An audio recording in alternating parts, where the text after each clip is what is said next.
السلام علیکم مسٹر علی الحسن صاحب، خیریت سے ہیں؟ جی السلام علیکم. علیکم السلام. ٹھیک ہیں بھائی؟ ٹھیک ہیں آپ؟ خیریت سے ہیں؟ جی اللہ کا کرم. آپ سنائیں جی خیریت سے؟ بہت دن بعد تشریف لائے بھائی، کیا ہوا؟ ناراض ہے ہم سے؟ بس سر اپنی کوئی مصروفیات وغیرہ رہتی ہیں علامہ صاحب. کیا مصروفیات ہیں؟ اچھا اچھا، اللہ آپ کو سلامت. کوشش ہوتی ہے کہ ذرا جلدی سو جاتے ہیں. صحیح، اللہ آپ کو عزت دے. پروگرام جلدی شروع کر دیں 6 بجے، کیا خیال ہے؟ بہتر ہے؟ سر بہتر تو ہے ویسے، لیکن آپ کو سوٹ نہیں اچھا کرتا. نہیں، میرے لیے فرق نہیں. 6 بجے میرے لیے زیادہ آسان ہے. 6 بجے اگر میں شروع نہیں، اگر کروں. جلدی کریں تو زیادہ بہتر ہے، کیونکہ آپ کا پروگرام تو چلتا بھی بڑا لیٹ ہے نا، پھر وہ. ہاں چلیں مشورہ کرتے ہیں، اگر کہتے ہیں 6 بجے شروع کرتے ہیں، وہ میں پوچھ لوں گا دوستوں سے. بہتر تو یہی ہے سر، اچھی بات. کیونکہ باقی وہ 6 بجے لوگ دیکھتے نہیں ہیں نا، لوگ 8 بجے 9 بجے وہ گھر آ کے ٹھیک وہ بولتے ہیں نا، لوگ راستے میں ہوتے اصل ہیں. میں سر پروگرام لمبا بہت ہے نا. ہاں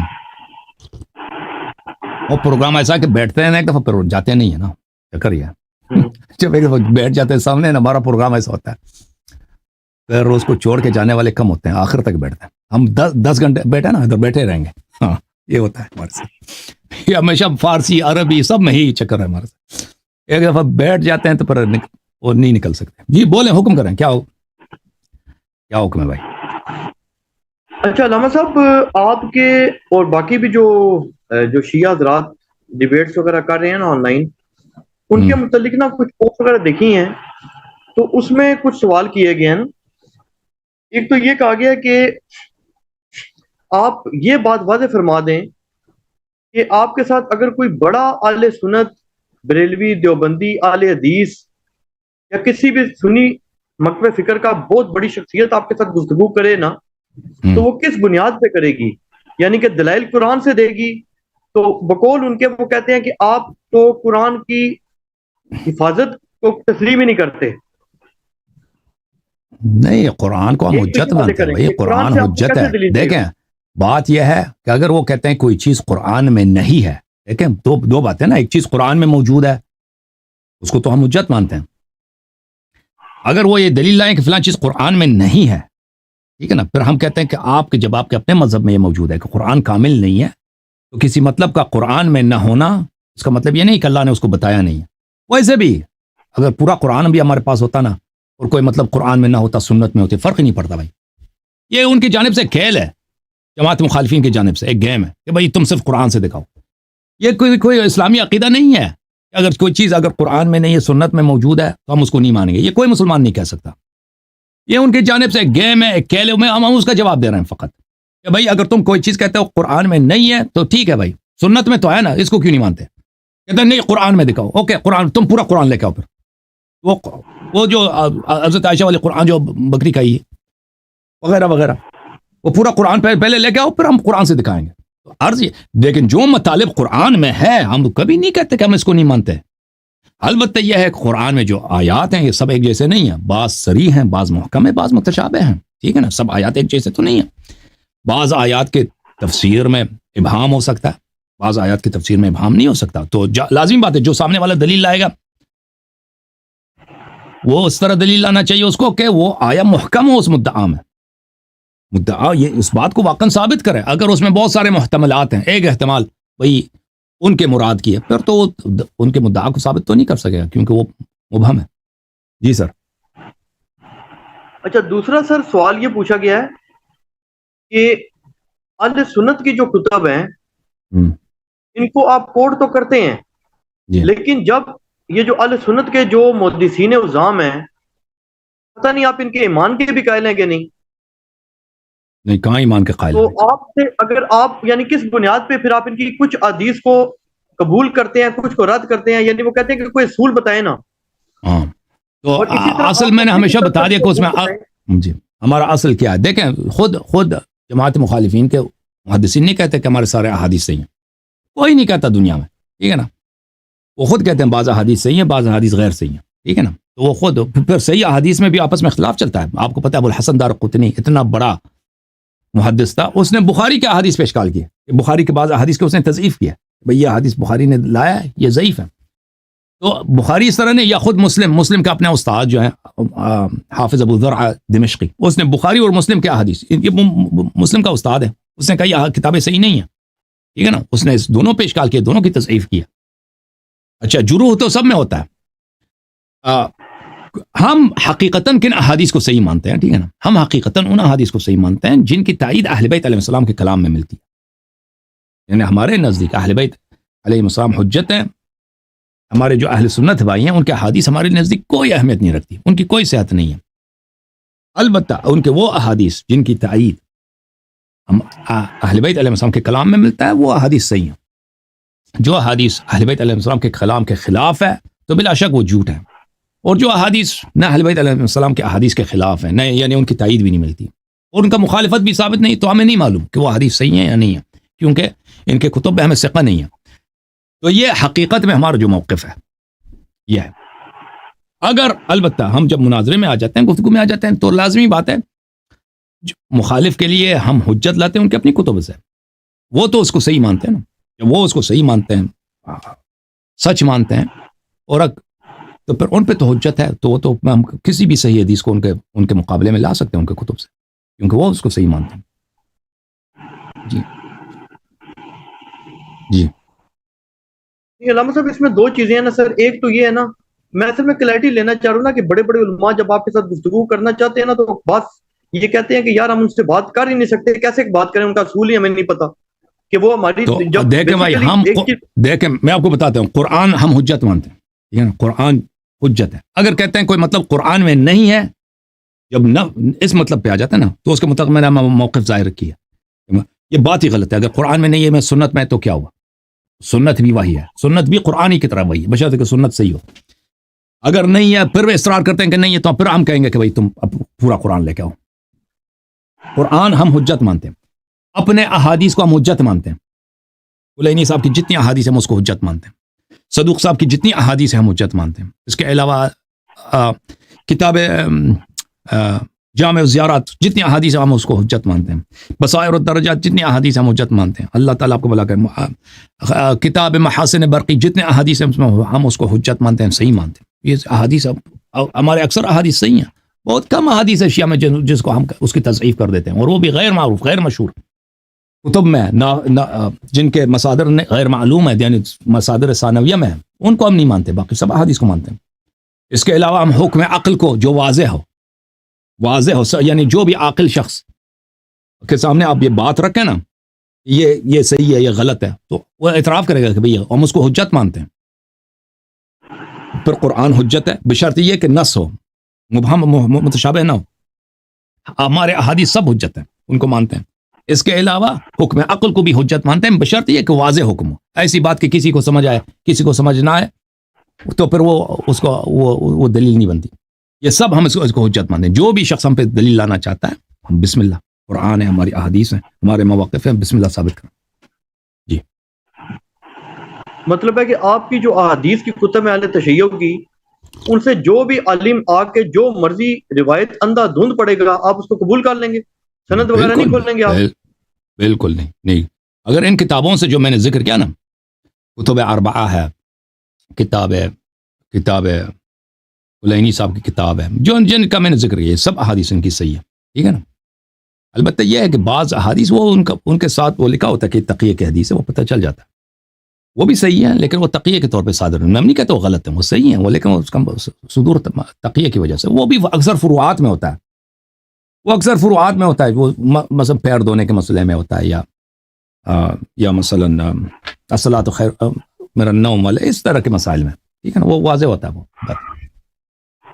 اور یہ جو اہل سنت کی جو کتب ہیں، اس میں دو باتیں ہیں نا سر، ایک تو اگر آپ یہ بات کرتے ہیں نا کہ اہل سنت خود بھی مانتے ہیں کہ سند کے اعتبار سے وہ، اس میں تو کوئی شک نہیں، آپ کی بات بالکل 100% درست ہے کہ ہر کتاب پر اہل سنت جو ہے وہ ایسی چیز کرتے ہیں نا۔ بخاری مسلم کے بارے میں تو خیر نہیں کرتے، لیکن باقی ساری کتابوں کی بڑے محدثین کرتے ہیں۔ لیکن اس میں مسئلہ یہ آ جاتا ہے کہ اہل سنت کا موقف بالاجماع یہ ہے کہ یہ لوگ بہت ہی نیک تھے، بہت ہی مومن تھے، بہت ہی بڑے جو تھے اللہ کے ولی تھے یہ محدثین جو تھے۔ ہاں، اس کے اندر اسناد وغیرہ جب اکٹھی ہوئی ہیں، یعنی یہ کسی سنی کا دنیا میں موقف نہیں ہے کہ یہ نعوذ باللہ بے ایمان لوگ تھے، انہوں نے پلاننگ کے تحت نعوذ باللہ جھوٹی حدیثیں گڑھی ہیں۔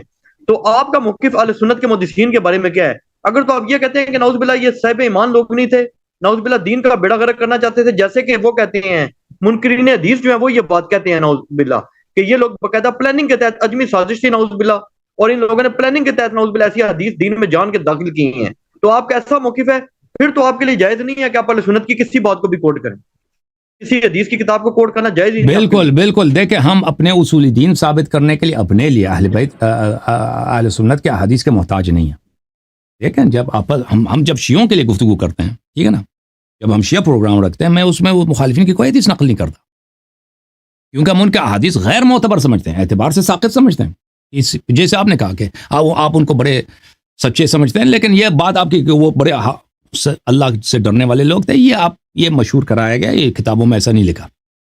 جب آپ جاتے ہیں کتابوں میں سب مجروح ہیں، جرح سب پر ہے، ایسے لوگ جن پہ جرح نہیں ہے وہ کم لوگ ہیں، ٹھیک ہے نا. کوئی بھائی ایسا حدیث نہیں ملے گا آپ کو جس کے سند میں ایک مجروح شخص نہیں ہے، چاہے وہ بخاری کا ہو مسلم کا ہو. سب احادیث میں روات میں اکثر اس میں جرح ہوتی ہے. اچھا لیکن ہمارے نزدیک وہ اعتبار سے ساقط ہیں، ہم اس پہ استدلال نہیں کرتے. تو ہم جب شیعوں کے لیے پروگرام کرتے ہیں، بالکل ہم صرف شیعہ حدیث کوٹ کرتے ہیں، لیکن جب ہم آتے ہیں اپنے محترم بھائیوں کے ساتھ جو شیعہ نہیں ہیں ان کے ساتھ گفتگو ہوتی ہے، تو ان کے ساتھ شیعہ حدیث کوٹ کرنا یہ تو کسی چیز کو ثابت نہیں کرتی نا. وہ جب ہماری کتاب کو نہیں مانتے، اب میں لکھوں ہماری کتاب میں یہ لکھا، تو وہ تو ہم سنگے بھائی کہ بھائی تو دلیل تو یہ لانا چاہیے کہ دلیل قابل قبول ہو. تو ہم اس وقت ضروری ہے کہ ہم ان کے اپنی کتب سے دلائل لے کے آئیں، ان کے سامنے پیش کریں کہ بھائی آپ کی کتاب میں یہ لکھا ہے، یہ لکھا ہے، یہ لکھا. جی سر.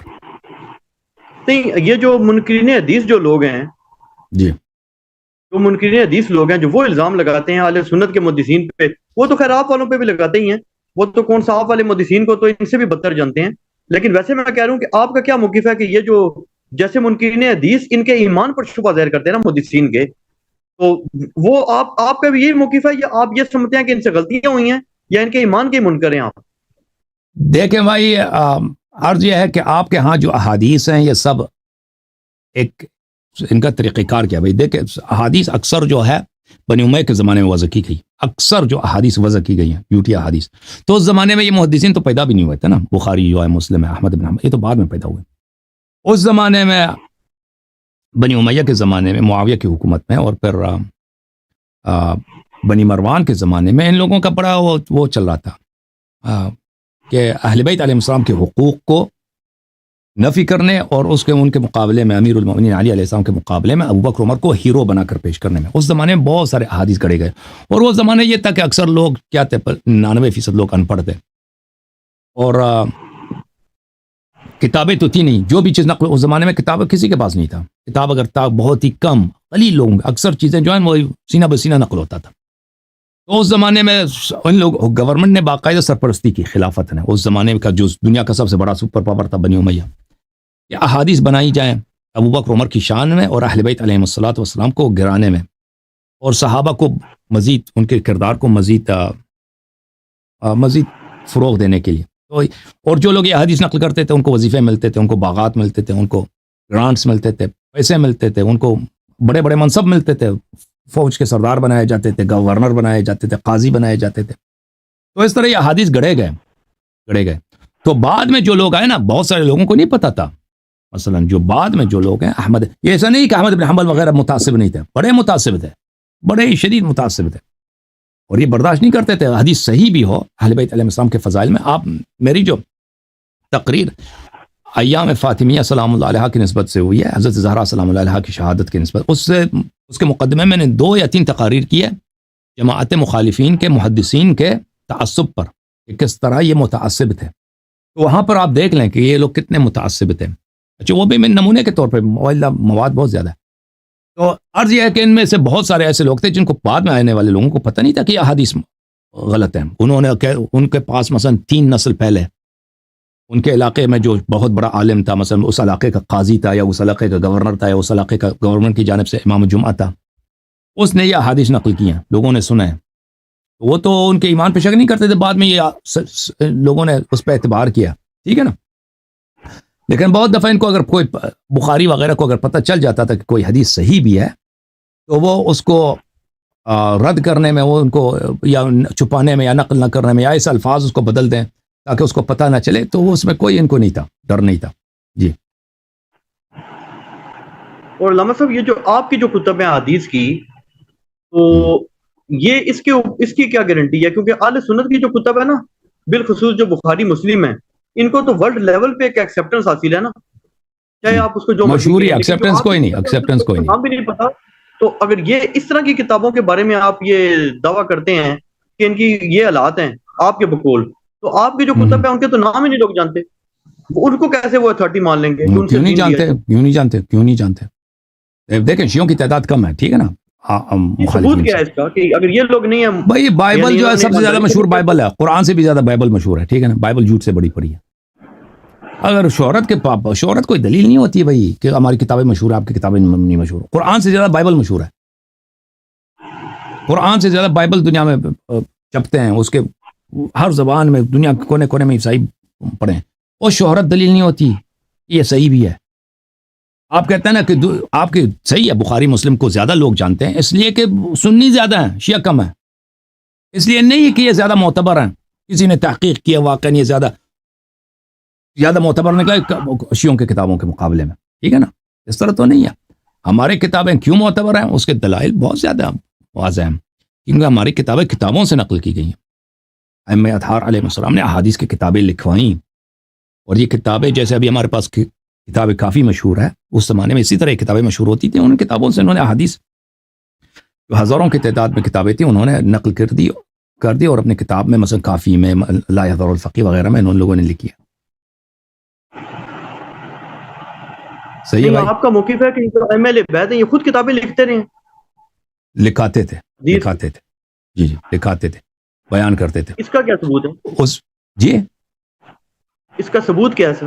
وہ بہت سارے احادیث میں ہیں کہ وہ اس زمانے میں حضرت امام جعفر صادق علیہ السلام کے زمانے میں یہ رسم تھا کہ لوگ آ کے حدیث جو دور دراز شیعوں کا بھی نہیں تھا، مخالفین کا بھی تھا، دور دراز علاقوں سے لوگ مدینہ آتے تھے، کوفہ آتے تھے حدیث لکھنے کے لیے.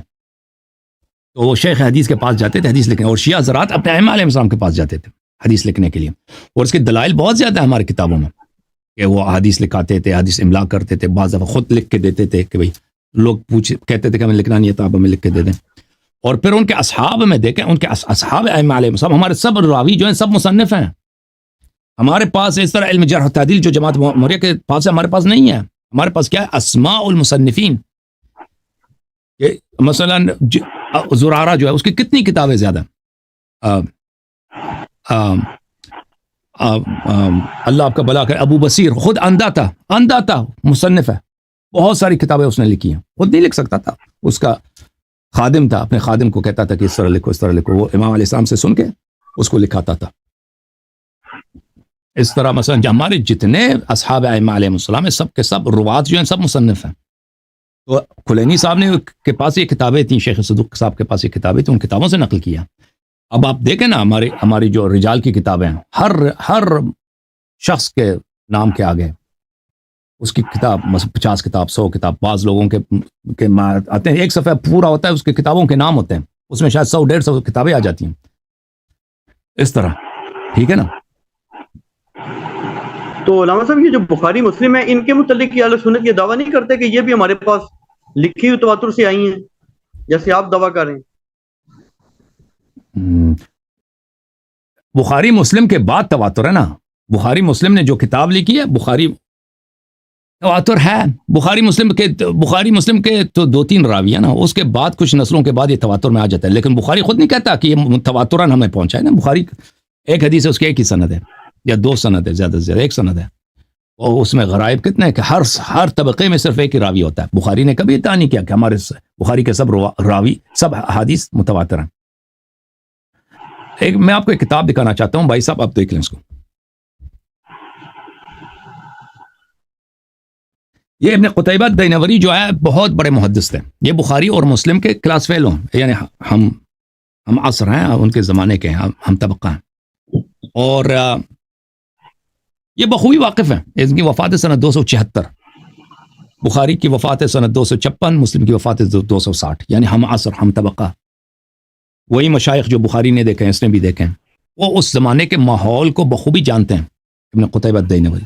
آپ جو کہتے ہیں نا کہ یہ بڑے دیندار تھے، ملاحظہ فرمائیے، یہ کتاب ہے الاختلاف فی اللفظ والرد علی الجہمیۃ والمشبہہ، تالیف عبداللہ ابن مسلم ابن قتیبہ الدینوری، متوفی سنہ 276، چاپ دار الرایہ۔ یہ کتاب چھپی ہے سنہ 1991 میں دار الرایہ ریاض میں۔ اچھا یہاں پہ میں آپ کو صفحہ لے کے چلتا ہوں، صفحہ نمبر 54 میں، 54 میں ملاحظہ فرمائیے، یہاں پر ان کا ایک ہے الرد عن النواصب والروافض، اس میں کیا فرماتے ہیں؟ وَتَحَامَى كَثِيرٌ مِّنَ الْمُحَدِّثِينَ أَن يُحَدِّثُوا بِفَضَائِلِهِ كَرَّمَ اللَّهُ وَجْهَهُ۔ بھائی اوائڈ کیا ہے، خودداری کیا بہت سارے محدثین نے کہ فضائل علی علیہ السلام کرم اللہ وجہہ کو نقل کریں، او ان یظہروا ما یجب له، یا یہ ظاہر کریں جو امیر علیہ السلام کے فضائل ہیں ان کو ظاہر کریں، انہوں نے چھپایا ہے۔ وکل تلک الاحادیث لها مخارج صحہ، اور یہ سب احادیث جو انہوں نے چھپایا ہے اور نقل کرنے سے انہوں نے اوائڈ کیا ہے، یہ سب صحیح احادیث ہیں، ان کے اسانی سب صحیح ہیں۔ وجعلوا ابنه الحسین علیہ السلام خارجیا شاقا لعصى المسلمین حلال الدم، اور انہوں نے امام حسین علیہ السلام کے بیٹے کے متعلق، امام علی علیہ السلام کے بیٹے امام حسین علیہ السلام کے متعلق فتویٰ دیا ہمارے محدثین نے کہ وہ خارجی تھا، حلال الدم تھا، کیونکہ اس نے یزید کے خلاف خروج کیا، چاہا تلوار اٹھایا۔ وسووا بینه وبین في الفضل وبین اہل الشورى لأن عمر لو تبین له فضله لقدمه علیہم، اور ہمارے محدثین نے مساوی قرار دیا علی علیہ السلام کو اور کس کو؟ اہل شورا کو، طلحہ، زبیر، عثمان بن عفان، عبداللہ، عبدالرحمن بن عوف، ان کے ساتھ، کیونکہ اگر علی علیہ السلام اہل شورا پہ افضل ہوتے عمر ان کو خلیفہ بناتے، عمر نے جب خلیفہ نہیں بنایا ان کو تو پتہ چلتا ہے کہ یہ شورا والے کے ساتھ ایک ہی لیول پہ تھے۔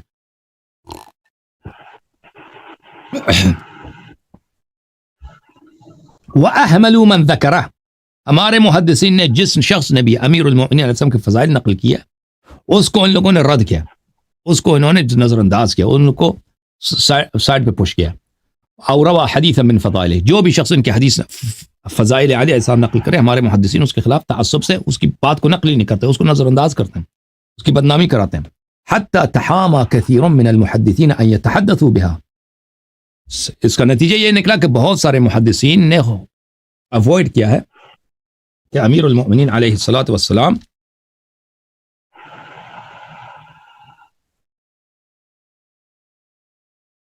امیر المؤمنین علیہ السلام کے ساتھ کہ فضائل نقل کریں۔ وعنوا بجمع فضائل عمرو ابن العاص ومعاویہ، اور اس کی جگہ گئے کہ انہوں نے کیا کوشش کیا کہ فضائل جمع کریں عمرو بن العاص کی اور معاویہ کی، كأنهم لا يريدونهما بذلك وإنما يريدون، ان کا نیت کیا ہے؟ عمرو بن العاص اور معاویہ کے فضائل نقل کرنے کی وجہ کیا ہے؟ کہ اس لیے وہ نقل کرتے تھے کہ ہدف علی علیہ السلام ہے، کیونکہ ان کے دشمن ہیں عمرو بن العاص اور معاویہ علی علیہ السلام کے دشمن ہیں، تو ان کے فضائل نقل کریں گے، اس طرح علی علیہ السلام کا مقام نیچے آئے گا۔ فإن قال قائل، اگر ہمارے زمانے میں کوئی ہمارے محدثین سے یہ کہہ دے اخو رسول اللہ صلی اللہ علیہ وسلم، یہ تو رسول صلی اللہ علیہ وسلم کے بھائی تھے، علی وہ ان کے بھائی تھے، وہ ابو سبطی الحسن والحسین، ان کے دو نواسوں کے باب ہیں، واصحاب الکساء علی و فاطمہ والحسن والحسین، اصحاب الکساء یہ پنجتن پاک ہیں۔ تمعرت الوجوہ وتنکرت العیون، ان کے چہرے کے رنگ بدل جاتے ہیں اور ان کے آنکھیں جو غضب سے باہر آ جاتے ہیں۔ وطرت حسائق الصدور، اور ان کے سینے کے رگ بپڑنے لگتے ہیں۔ وَإِن ذَكَرَ ذَاكِرٌ قَوْلَ النَّبِيِّ صلی اللہ علیہ وسلم من كنت مولا فعلی مولا، اگر کوئی یہ حدیث ذکر کرے من كنت مولا انت منی بمنزلة هارون من موسى واشباہ هذا التمسوا لها هذه الاحاديث المخارج لينتقصوا ويبخسوا حقه، ان احادیث کا ایسے مفہوم نکالیں گے، یہ اس کا ہدف یہ ہوتا ہے کہ امیر المومنین علیہ السلام کے فضیلت کو انکار کیا جائے، ان کے مقام کو نیچے لایا جائے، کوئی اور معنی نکالیں گے اس حدیث کا، ٹھیک ہے نا؟ تو یہ آپ کہتے ہیں نا کہ یہ بڑے دیندار تھے، یہ آپ کی اپنی کتاب ہے، یہ آپ کی اپنی کتاب ہے، اپنے محدث بخاری مسلم کا جو ہے ہم طبقہ ابو عبداللہ مسلم ابن قتیبہ الدینوری، اس کی شہادت ہے، ٹھیک ہے نا؟ اوکے میرے بھائی، مزید کوئی سوال ہے؟